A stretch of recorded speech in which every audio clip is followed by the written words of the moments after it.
راجب استوری قبلی توضیح ما بدم، هرچند آنکه میفهمد نیاز به هیچ توضیح ندارد و آنکه نمیفهمد هر توضیح اضافه است.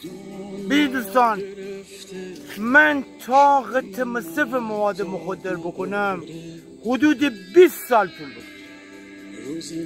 دلیل اصلیش هم بود که کسی وجود نشتی من کمک بکنم. تمام انجمنهای خودنمایی وجود داشتید که خلوتی جیگا موقعی که ما مصرف کردیم میدست گفتید، از خوشر ثروت، از چیزایی که به دست آوردید گفتید. به مره اصلا قابل باور نو چی گو خوره، مگه به معتاد مگه ماشین میلیاردی بدره، ماشین خانه بدره. مره از انکی خوش زن بچه فکر بکره به خوش زن بچه رسندره صحبت بودی. ولی من دیم اون که مره صحبت کردن بو انا چشم ایت زن دیگر دنبال بو و دنیسی من دروغه. حتی اون رسم گفته این مره غیر قابل باور بو، چون من گره اسفن دود کدیم، چون تو اسفن دود کنی همره تو فرسی به میلیاردی. بعد موقعی که جمع میان مره دهید من که اسفن دور کدن دوم، من روغم باک میدستو بو مره محل نکدید میسلام علیک نگفتید کدی او تو مره اوی خلیجی ها او تو تحویل بگیر ای مره تحویل میگیره. بعد از چی گفتید؟ او چی رو گفتید؟ خلیجی ها گفتید معتاد حمایت، ای گفتید معتاد بی محلی تا معتاد بگرده. معلوم نی خوش رامره چندی. عزیز دل، تو یه معتاد به دراغوش بگیری، معتاد حرف امره به حال نکنی، به عمل امره بکنی.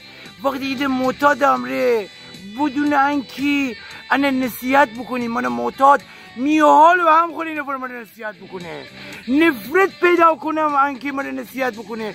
تو وقتی که چیزی انجمنی پلو تی مغز غیب بخوره بر بر بر بر بر بر بر بر بر بر بر بر جلساتی میان هر روز سر تاکید کنی 3 تا 5 دقیقه، ولی اشنی که پاکی باره انگار خداوندی.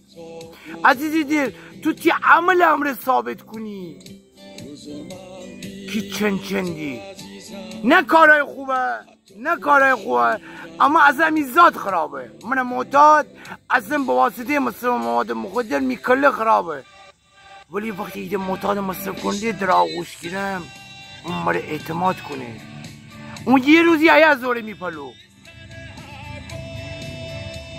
نه من شما تاکی خیلی بفهمید مره صحبت از گمنامی نکنید.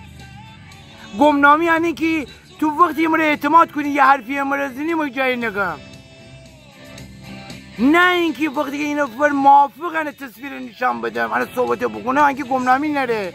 اگر صحبت گمنامیه بچه بیلسون دکتر باب اشن خوشونه اسم همه کتابانه میاندره، مگر جیمی استینی 1000 نفر دیگه دینی، مگر نه فروهر استینی، مگر اولیایی استینی، بس کن گمنام بزرگان نمیده مگر.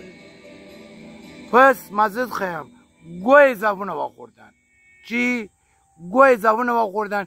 پاکی بالانید که انجمن با گوه پاکشید. تمام کتاب های انجمن معتادان گمنام نگاه بکن، الکلیان نگاه بکن، بالای 3 جلد کتابه، هزاران شاید میلیون ها پاراگراف داره، ولی در مورد پاکی بالا حتی یک جمله یک ختم نگفته. چون پاکی بالا بعد از مدتی پدر انجمن داره، فقط در مورد تازه وارد بگفته، در مورد مصرف کننده بگفته. انا تی کلمه فرو بکن، هرچند آن که نمیفهمد هر توضیح اضافه است. مسجد محمد باقر رشت کی دوست هم پاکی بالان مزد خواهیم مثل حیوان دیگه بدید بجانم، صندلی بشکن فلان بشکن آوری هرچی انجمنی بردید تازه واردن کارا بکود.